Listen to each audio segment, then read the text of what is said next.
Hello साथियों, मैं अनूप सिंह ए to Z classes के इस ऑनलाइन प्लेटफॉर्म पर आप सभी का स्वागत करता हूं।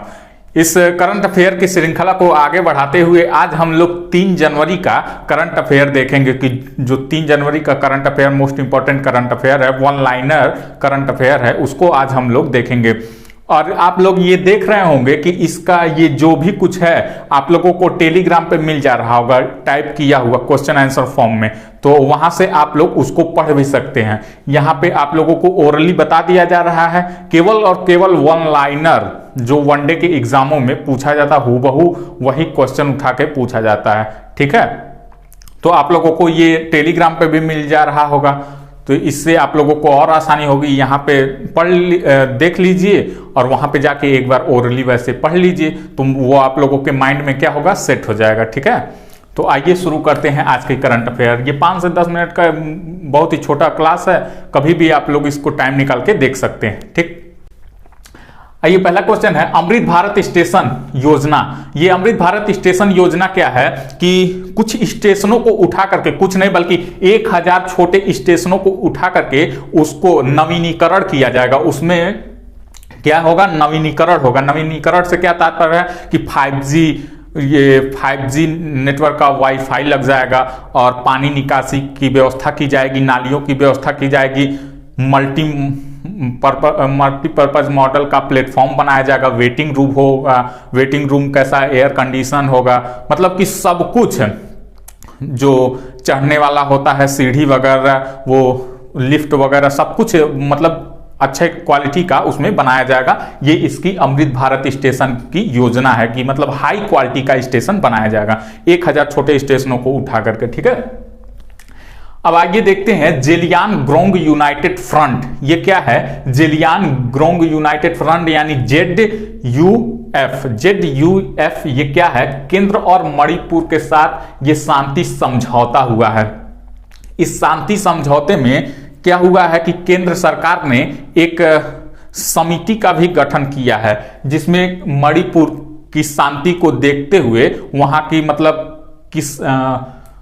कि किसी भी प्रकार की हिंसा ना हो, किसी भी प्रकार का अभद्र मतलब जो विस्फोट हो जाते थे, आतंकवादी कोई घटना को अंजाम दे देते थे, तो इस घटना को अंजाम न देने पाए, तो इस क्रम में ये जेलियानग्रोंग यूनाइटेड फ्रंट की स्थापना की गई है। ठीक है, उसमें एक समिति का भी गठन किया जाएगा। केंद्र सरकार ने ऐसा निर्णय लिया है। इन दोनों के बीच में ये हुआ है। इससे पहले अभी देखिएगा कि असम में जो बोडो ये संहार होता था बोडो का, तो वो भी क्या हुआ, कंट्रोल हो गया 5 सालों में, तो इससे ये फायदा होगा। ठीक है, धनु यात्रा त्योहार की बात करते हैं तो ये 2 साल के बाद मनाया जा रहा है और उड़ीसा में इसको मनाया जाता है। इसकी क्या खास विशेषता है कि इसमें कृष्ण जी के जीवन का इसमें प्रदर्शन किया जाता है। ये ओपन एयर का सबसे बड़ा ये मेला है। ठीक है, ओपन एयर का लगभग 8 किलोमीटर में इसका ये होता है सब कुछ। धनु यात्रा त्योहार का इसको कब से मनाया जा रहा है, तो जब आज़ादी हमको मिली थी 1947 में, तो उसके बाद से 1948 से ये मनाया जाता है। उसमें क्या हुआ था कि मतलब कि जैसे श्री कृष्ण जी कंस पे विजय पाए थे, तो वहाँ की जनता ये कह के इस त्योहार को मनाना शुरू की कि ये ऐसा ही कुछ है, हमने इस पे विजय पाया जब भारत आज़ाद हुआ। तो 1948 से इसको मनाया जाता है। ठीक है, लोकायुक्त विधेयक 2022 पारित करने वाला पहला राज्य की बात करें तो ये पहला राज्य महाराष्ट्र है। इसमें क्या होगा, इसमें पूर्व जो मुख्यमंत्री हैं, डिप्टी सीएम हैं, इसके साथ साथ मंत्री हैं, उनकी जांच कमेटी होगी, मतलब कि जांच होगा इसमें। ठीक है, लोकायुक्त विधेयक में जांच होगा और वो जांच करने के लिए सीएम किससे परमिशन लेगा, तो जो विधानसभा अध्यक्ष है उससे परमिशन लेगा ये। ठीक है, इस लोकायुक्त विधेयक को पारित कर दिया गया है, किसी की भी जांच इसमें कराई जा सकती है, यहां तक कि IAS, IPS और IFS की भी जांच इसमें हो सकती है। किसके परमिशन पर, मतलब विधानसभा के अध्यक्ष के परमिशन पर उनकी भी जांच इसमें हो सकती है। तो यही विधेयक क्या हुआ है, महाराष्ट्र में लाया गया है। अगला की बात करें, विक्रम साराभाई की 91वीं पुण्यतिथि कब मनाई गई? 31 दिसंबर को ये मनाई गई। और विक्रम साराभाई की बात करते हैं तो स्पेस सेंटर के जनक कहे जाते हैं विक्रम साराभाई। इनकी मृत्यु पुण्यतिथि कब हुई थी? 31 दिसंबर 1971 में। और इनके जन्म की बात करें तो इनका जन्म 12 अगस्त 1919 में इनका जन्म हुआ था गुजरात में, ठीक है। और इनकी मृत्यु कैसे हो गई ये रहस्यमय है, आज तक कोई नहीं पता पाया, ठीक।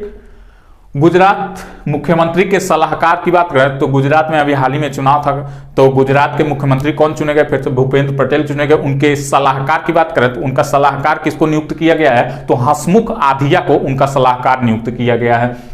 बिजली उत्सव का आयोजन, असम में बिजली उत्सव का आयोजन किया गया, किसके द्वारा किया गया है? तो REC लिमिटेड के द्वारा किया गया है। अगर हम REC लिमिटेड की बात करें तो रूरल इलेक्ट्रिफिकेशन कॉर्पोरेशन इसका फुल फॉर्म हो जाता है। और इसकी स्थापना की बात करें कि रूरल इलेक्ट्रिफिकेशन कॉर्पोरेशन की स्थापना कब हुई थी? तो 1969 में इसकी स्थापना हुई थी, ठीक। और असम में बिजली उत्सव का आयोजन किया गया, ठीक है। अगला है फ्यूचर इंजीनियरिंग प्रोग्राम। आदिवासी मंत्रालय और अमेजन के बीच ये साझेदारी हुई है कि जो कंप्यूटर क्षेत्र के मतलब कि जो बालक हैं उनको रुचि को बढ़ाने के लिए ये शुरू किया गया है अमेजन फ्यूचरिंग इंजीनियरिंग प्लान। ये शुरू किया गया है आदिवासी मंत्रालय और अमेजन के बीच, इसके बीच साझेदारी हो गई है। अगला है कयाकिंग कैनोइंग अकादमी। ये कयाकिंग कैनोइंग अकादमी क्या है?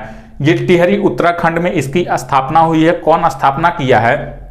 तो उत्तराखंड के मुख्यमंत्री कौन है? पुष्कर सिंह धामी ने, जो उत्तराखंड में टिहरी में एक खेल का आयोजन हो रहा था, Tehri water sport cup. Tehri water sport cup, ये टिहरी उत्तराखंड में इस कप का उद्घाटन करने गए थे मुख्यमंत्री पुष्कर सिंह धामी। जो उत्तराखंड के मुख्यमंत्री पुष्कर सिंह धामी वहां उद्घाटन करने गए थे, वहीं पे कयाकिंग कैनोइंग अकादमी की उन्होंने स्थापना किया। और इसमें क्या होगा कि जो खेल प्रतिभागी हैं वो इसमें शरण ले सकेंगे, रह सकेंगे, सीख सकेंगे, वो ये अकादमी खोली गई है, ठीक है।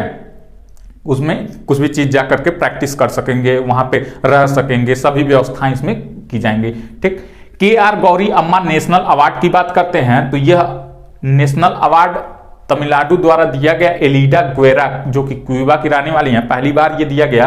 ये क्यूबा की रहने वाली हैं एलिडा गुएरा। ये क्या करती हैं? अनाथ बच्चों को, जो बेसहारा बच्चे होते हैं, उनकी शरण के लिए इन्होंने घर बनाया हुआ है, वहां पर ये शरण देती हैं, ठीक है। तो ये पहली बार दिया जा रहा है। KR गौरी अम्मा नेशनल अवार्ड 5 जनवरी को यह पुरस्कार दिया जाएगा, तो इसको भी यहां से ध्यान रखिएगा।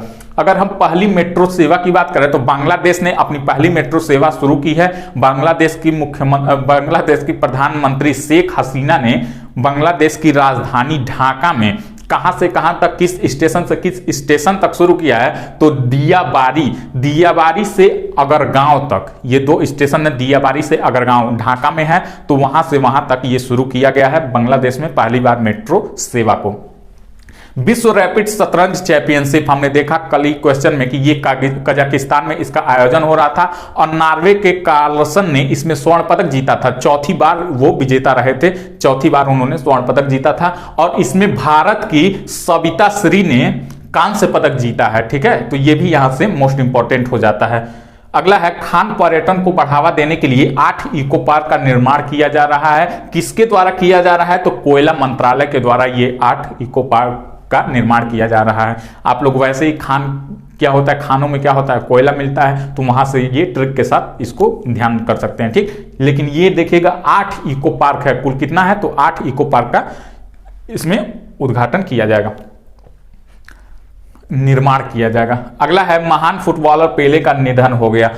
अभी आप लोगों ने देखा होगा कि जिस दिन प्रधानमंत्री की माता जी का निधन हुआ उसी दिन महान फुटबॉलर पेले, जो कि ब्राजील के रहने वाले हैं, 1940 में इनका जन्म हुआ था और 2022 में इनकी मृत्यु हो गई। ब्राजील के ये पेले फुटबॉलर रहने वाले थे, इनकी मृत्यु हो गई है, ठीक है। और उसी दिन ऋषभ पंत का भी हालांकि एक्सीडेंट हो गया था, मैंने पहले भी बताया था ये तीनों घटनाएं। तो ये आज करंट अफेयर के तौर पे, ये प्रश्न के तौर पे इसको याद कर लीजिए कि कहाँ के रहने वाले थे? तो ब्राजील के रहने वाले थे। 1957 से ये अपना कैरियर शुरू किए थे, ठीक।